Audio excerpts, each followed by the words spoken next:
বৃহস্পতিবার হেগের আন্তর্জাতিক অপরাধ আদালত ইসরায়েলের প্রধানমন্ত্রী বেনিয়ামিন নেতানিয়াহুর বিরুদ্ধে গ্রেপ্তারি পরোয়ানা জারি করেছে। এছাড়া ইসরায়েলের সাবেক প্রতিরক্ষা মন্ত্রী ইয়োয়াভ গ্যালেন্টের বিরুদ্ধেও এই পরোয়ানা জারি হয়েছে। আন্তর্জাতিক অপরাধ আদালত হামাসের বিরুদ্ধেও সরব হয়েছেন। হামাসের সেনাপ্রধান মোহাম্মদ ডেইফ সহ একাধিক নেতার বিরুদ্ধে গ্রেপ্তারি পরোয়ানাও জারি করা হয়েছে। অর্থাৎ এই ব্যক্তিদের যে কোনো দেশ গ্রেপ্তার করতে পারে। গাজায় যেভাবে হত্যালীলা চালানো হয়েছে তা নিয়ে রায় দিতে গিয়েই বৃহস্পতিবার এই সিদ্ধান্ত জানিয়েছে আন্তর্জাতিক অপরাধ আদালতের ৩ বিচারপতির বেঞ্চ। এদিকে এই সিদ্ধান্তের তীব্র বিরোধিতা করেছেন নেতানিয়াহু। তিনি বলেছেন এই রায়ের কোনো গুরুত্ব নেই।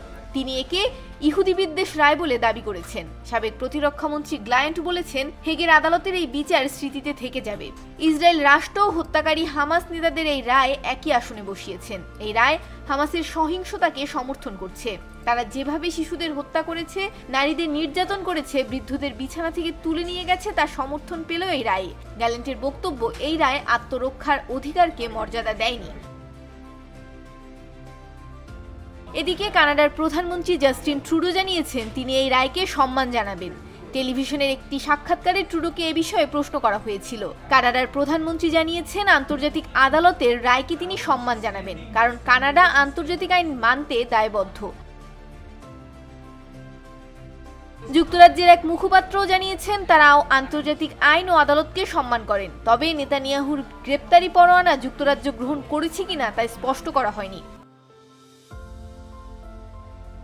অন্যদিকে ইউরোপীয় ইউনিয়নের পররাষ্ট্রনীতির প্রধান জোসেপ বোরেল ইইউ এর ২৭টি দেশের প্রধানকে মনে করিয়ে দিয়েছেন তারা আন্তর্জাতিক আদালতের রায় মানতে দায়বদ্ধ। আন্তর্জাতিক আদালতের রায়ের ঘোষণার পরে এই মন্তব্য করেছেন বোরেল। আন্তর্জাতিক অপরাধ আদালতের রায় নিয়ে আমেরিকা এখন পর্যন্ত তাদের স্পষ্ট অবস্থান জানায়নি।